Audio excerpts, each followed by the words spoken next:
The views and opinions expressed during this podcast are those of our guests. No one person speaks for AA as a whole. Most of us come to AA looking for relief, connection, and a way to stay sober one day at a time. For over 90 years, Alcoholics Anonymous has provided these opportunities to anyone who comes to AA suffering from a drinking problem. But how is it organized? Who is making sure AA will be here for the next suffering alcoholic? In the first episode of last season, we explored AA's general service structure and the upside-down triangle that's represented by it. This episode, we're going to dig a bit deeper by hearing from GSO staff and trusted servants of AA to learn how the general service structure and the general service office fit together, not as a hierarchy, but as a living example of our common welfare comes first. My name is Nathan and I'm an alcoholic. Welcome to GSO.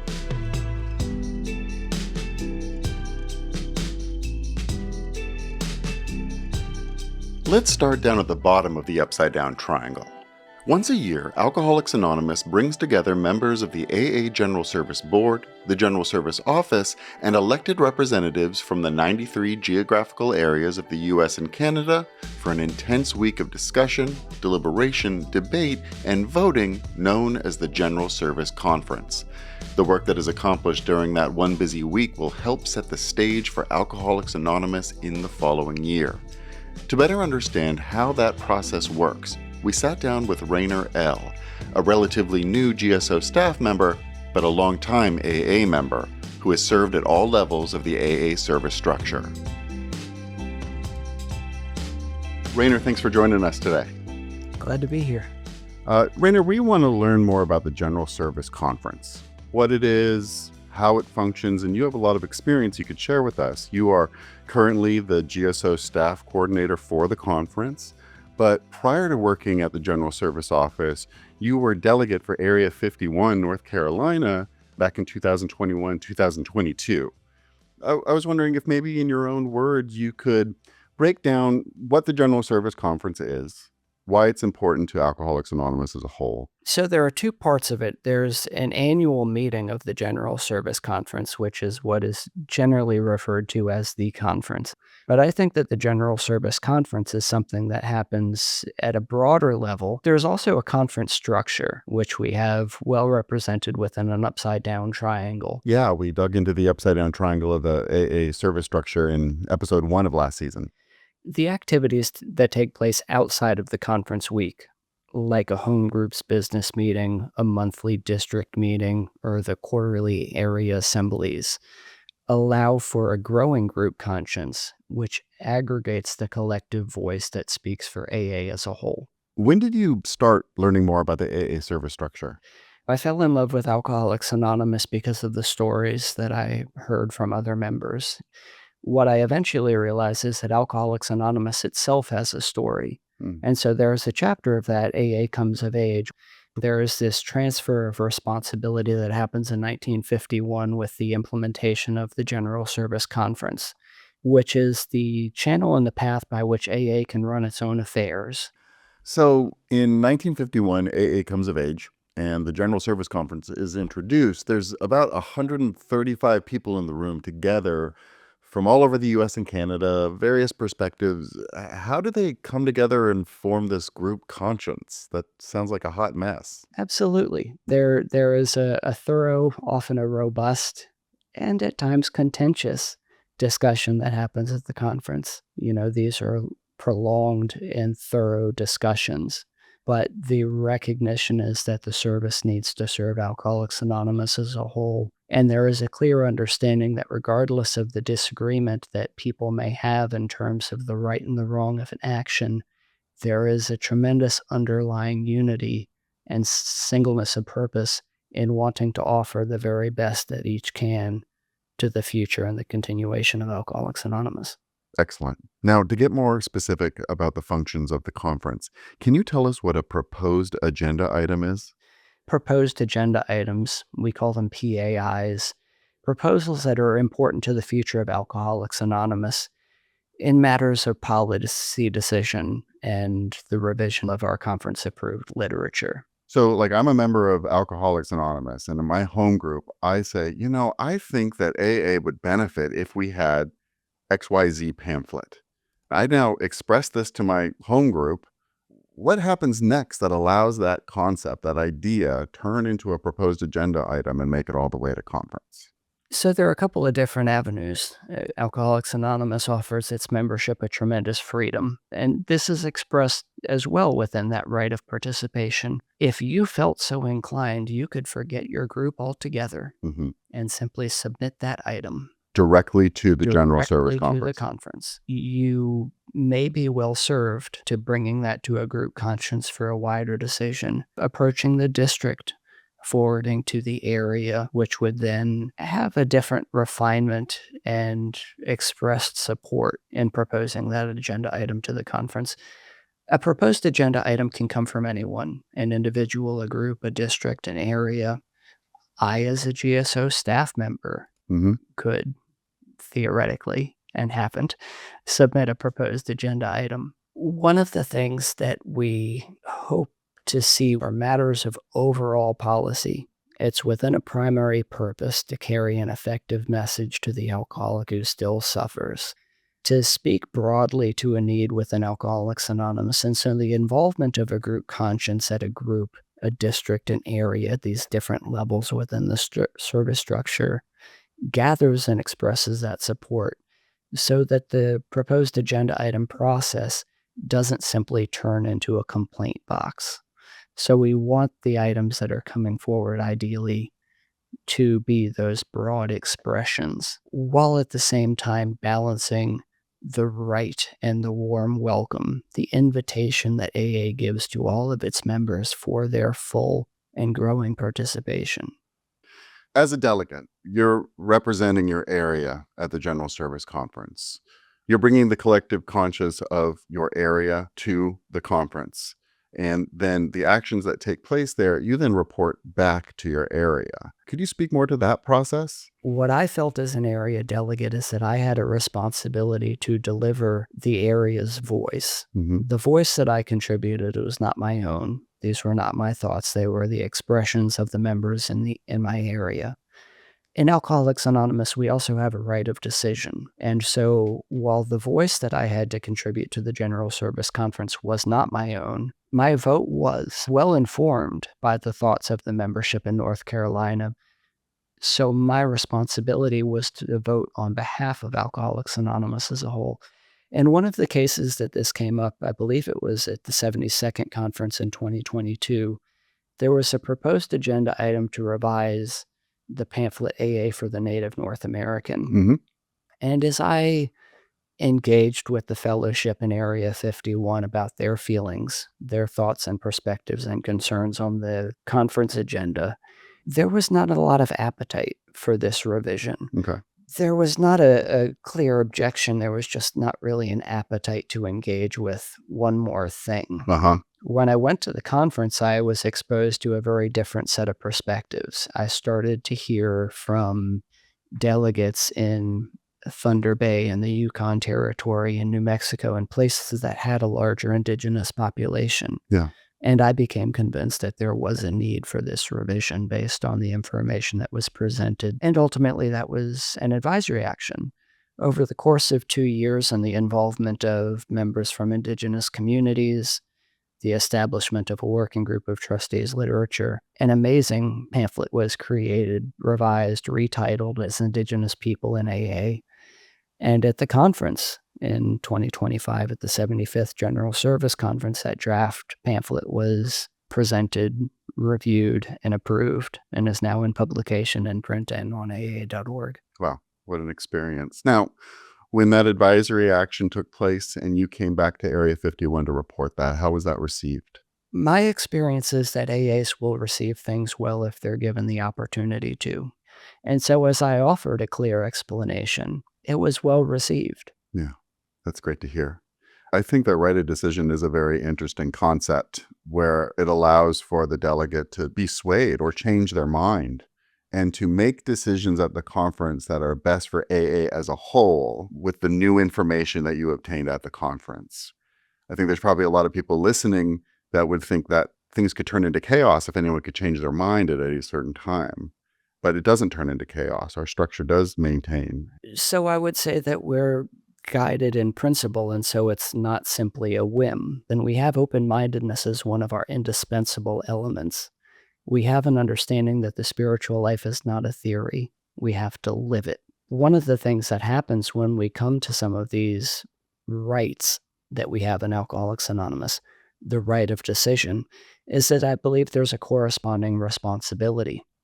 If I have a right of decision, I also have a responsibility to report on that decision.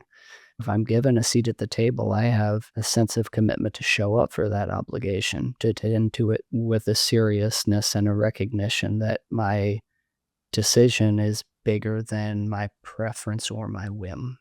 There's been a lot of proposed agenda items that have turned into advisory actions over the years, some things that a lot of people familiar with Alcoholics Anonymous would be aware of, but might not know that they started as PAIs. Can you think of some other ones that are pretty well known that you could share with us?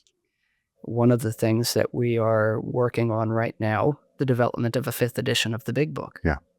Plain Language Big Book would be another PAI that turned to advisory action. Is that true? Yes. How about the podcast we're listening to right now?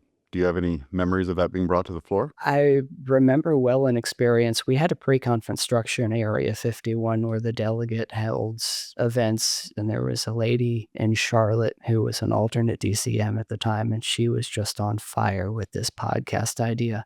I had never heard a podcast. I didn't know what it was. I was living in an age of radio.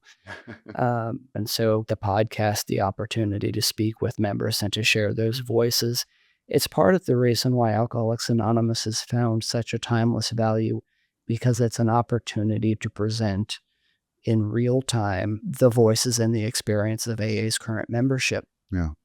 I think you've done a great job painting a picture for us of what the conference is, how it works, and a lot of the actions that come out of this really amazing spiritual experience of these representatives coming together. You obviously have a passion for service. When I look at my personal journey in Alcoholics Anonymous, what I fundamentally find is that I have fallen in love with indebtedness, with a sense of obligation and commitment to make sure that this thing is here for the member in the future who needs us. I am in debt to Alcoholics Anonymous for my life, and I have an obligation to carry that on. The way that I can exercise that is by my involvement within our service structure, because Alcoholics Anonymous isn't just going to be here because people need it. People have to show up for it. They have to offer to it, the work and self-sacrifice that is the growth and maintenance of a spiritual condition.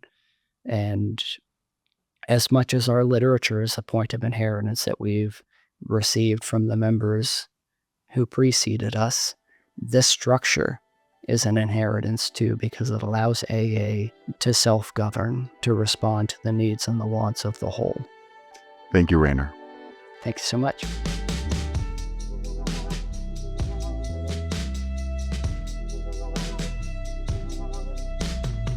For more information about AA, please visit our website at aa.org.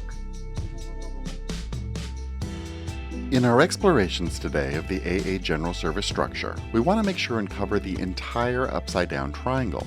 We've spent some time with Rainer down near the bottom of the triangle with the General Service Conference and how it connects with the area assemblies, which is the next layer up. So, we're going to continue up the triangle by taking you to an area assembly. Is everybody ready? This is where the GSRs, General Service Representatives, and the DCMs, District Committee members, communicate to the area the collected group conscience of the top layer of the upside-down triangle and AA's ultimate authority, the AA groups. Okay, let's do the voting on this motion, please. This is also where the area communicates to the groups any information and updates from the General Service Conference and General Service Office. Often, area assemblies will take advantage of these gatherings to familiarize new GSRs with the functionalities and responsibilities of their roles. Okay, awesome. This is unofficially known as GSR School. Is this anybody's first assembly as GSR? GSO staff member Misha Q was in West Virginia for the Area 73 Fall Assembly. So, hey, thanks for being here. We're at Area 73's Fall Assembly, and I'm just here talking to a few people. Can you tell me your name and a little bit about yourself. Hi, I'm Erica. My home group is the KISS group of Alcoholics Anonymous in Morgantown, West Virginia. And my service position right now is I'm the group general service representative. So you're a GSR. I'm a GSR. Awesome. So I really didn't know what I was getting into, but what I really love about general service is I love to know how things work. My dad's an engineer, and so I'm always interested in, how does this work?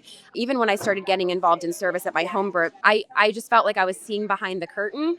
And then when you see behind the curtain, you realize there's really nobody there except for all the members of Alcoholics Anonymous. And it's just so fun here in Area 73. The people are great. I'm not a native West Virginian, and I've just been so welcomed into My this name's community. Jana. Communication is key, I think, with GSR, really with any position. I think it's great to be a voice for a group of people that you share your life with. Hi, yeah, my name is Sean and I'm an alcoholic. My home group is Steps to Freedom down here in District 3, Beckley, West Virginia.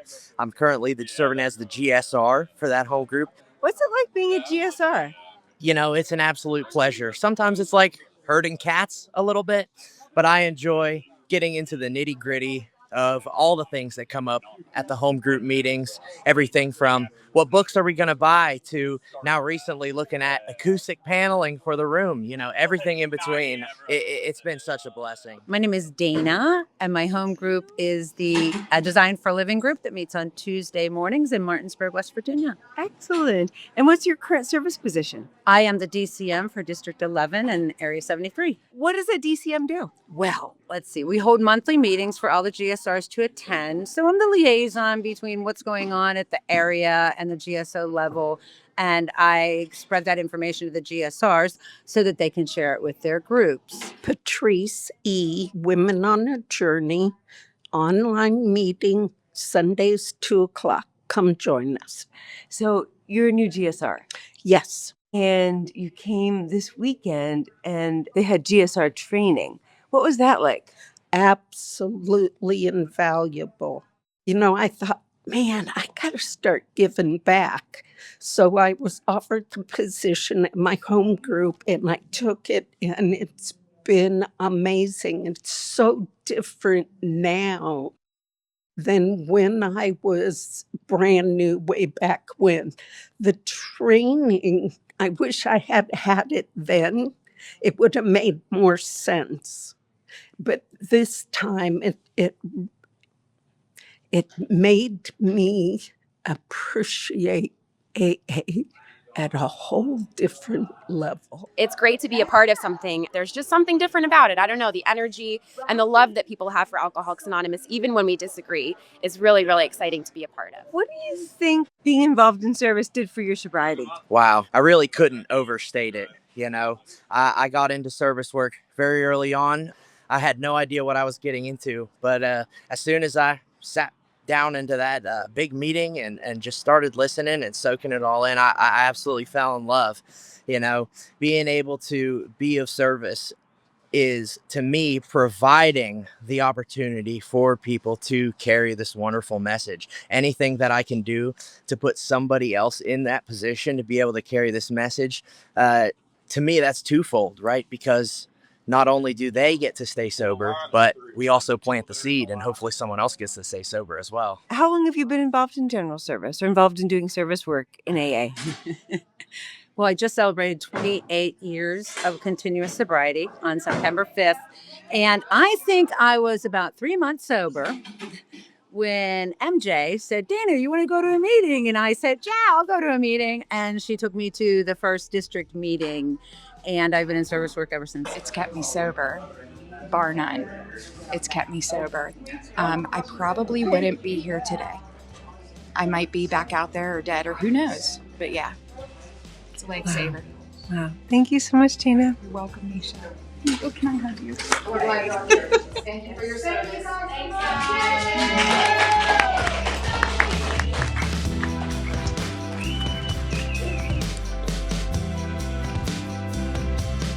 To find a meeting near you or a meeting online, download the Meeting Guide app on your mobile device. When Paul M. visited GSO and shared about his experience in AA service throughout the Upside Down Triangle, the opportunities it provided him, and the lessons he learned, we knew we had to share his story with you. My name's Paul. I'm an alcoholic. It's because of people like you in rooms like this. I'm sober today, and for that I'm truly grateful. And I walked through these rooms April the 12th of 1992. I spent years in and out of AA, and I couldn't stay sober. And this last time, my sponsor put me to work doing stuff at the group level. He said, you need to make commitments. You need to get to be of service to the group. And I didn't understand what that had to do with staying sober. I'd come in and I'd make coffee, and you wouldn't pat me on the back and tell me how great it was. I would clean up the bathrooms, wash the ashtrays. Thank God the ashtrays are gone today, but we had to clean all those things, and I didn't understand what that sacrifice had to do with staying sober. And many years later, I came to learn that this was me to practice humility and to do things for others expecting nothing in return, just for the act of love of giving and caring for Alcoholics Anonymous. That carried on through my life. I mean, my sponsor had me make commitments to lead meetings, to let me be the group treasurer. Even though I was a hot check writer, they trusted me with their $1.58 that I guarded underneath my pillow. I remember that. I was going to not lose a penny of that money. But what that did for me, being a service like that, I started to build self-esteem. I started feeling better about myself, that people would trust me, and that helps the recovery process for myself. I believe that practicing all three legacy of Alcoholics Anonymous, our legacy of recovery, our legacy of unity, and our legacy of service, have helped me round out my program. I've learned to give and travel and be part of Alcoholics Anonymous. Yeah, it sounds like you started off with a lot of service at the group level. When did you start working your way down the triangle? As my service history continued, I was asked to serve the group as a general service rep, and I think that was my introduction to really the legacy of service and structure of the General Service Conference. And I became a GSR. I moved on to become a correctional chair for my area. I worked in treatment. These were all things that the opportunities that AA gave me to do to be of service to them and the people about me. And as I did these things, I started meeting more and more people. My circle in AA grew bigger and bigger. Pretty soon I was involved with people in the region, our Southwest region. And then in 2003, I was elected delegate for my area and got to serve the General Service Conference for 2 years. In the second year, I became the cooperation with the professional community chairperson and was really introduced to CPC work. And I was sharing earlier on today about what that's done for me to go out and speak to the professionals about what AA is, what it's not. And I've been doing that for years now, to speaking to professional groups and being involved also in public information, talking to young kids about what Alcoholics Anonymous is, what it's not. It sounds like you've learned a lot of skill sets to be of service in AA. But it's done more than that. I learned how to be of service to my family. I know when I got married, and I learned how to be of service to my wife and family members, and to look at that as a gift, to be able to give back. I learned to be of service in my community. And service has given me that opportunity to interact with people, sometimes with people I don't agree with, sometimes people that I might not like, but I've had to learn through our legacy of the traditions, thinking about the common welfare. What can I do to help this relationship? Whether I like this person or not, or agree with them, what can I do to be loving and kind? And I think the services opportunities gives me that chance to practice this. And it continues to be that way for me today. Have you ever had an opportunity to experience any other service structures? I mean, like outside the U.S. and Canada? In fact, several years ago, I was in the U.K., had a chance to go to the General Service Office in the UK in York, England, and to meet some delegates there as I was traveling. I've had the opportunity to go around. I was in a meeting in Austria, Vienna, Austria, and I talked to the service rep in that group about the seventh tradition. And he looked at me and says, well, they're still trying to put €1 in the basket. I said, well, over here in the U.S., sometimes they're still trying to put $1 in the basket. Sometimes we have this same challenges, whether it's here or around the other side of the world. As delegate of Area 67, Southeast Texas, you participated in 2 General Service Conferences. Any memories that really stand out to you that you could share with us? Oh yeah. I was elected delegate in 2003 and attended my first General Service Conference. And I remember standing out front of that at Times Square. I think it was the Crown Plaza in Times Square. I in a 3-piece suit, looking around. I could not believe that a Skid Row drunk on parole from Texas Department of Corrections, was standing there representing AA in the United States and Canada. And the kind of overwhelming feeling I got there, of being that joy and responsibility to be able to do that. And I remember the conference, and the conference was great, but I ended up chairing the early morning meeting. They have an early morning meeting at the conference. And it was open meeting, and somebody came in from the streets to attend that meeting who was trying to sober up. And it really connected with me, the importance of what was going on at the conference, what was going on at GSO with that man who walked in that meeting that morning before the conference started. And I always encourage all the delegates, go to that early morning meeting. I know it's difficult with all the things going on, but you need to know why we're here, why we have business to take care of Alcoholics Anonymous, because the real business is carrying that message to the alcoholic who still suffers. Wow. Paul, that's great. Really grateful you came in today. I'm grateful for the stuff you do, the work you do. I appreciate it.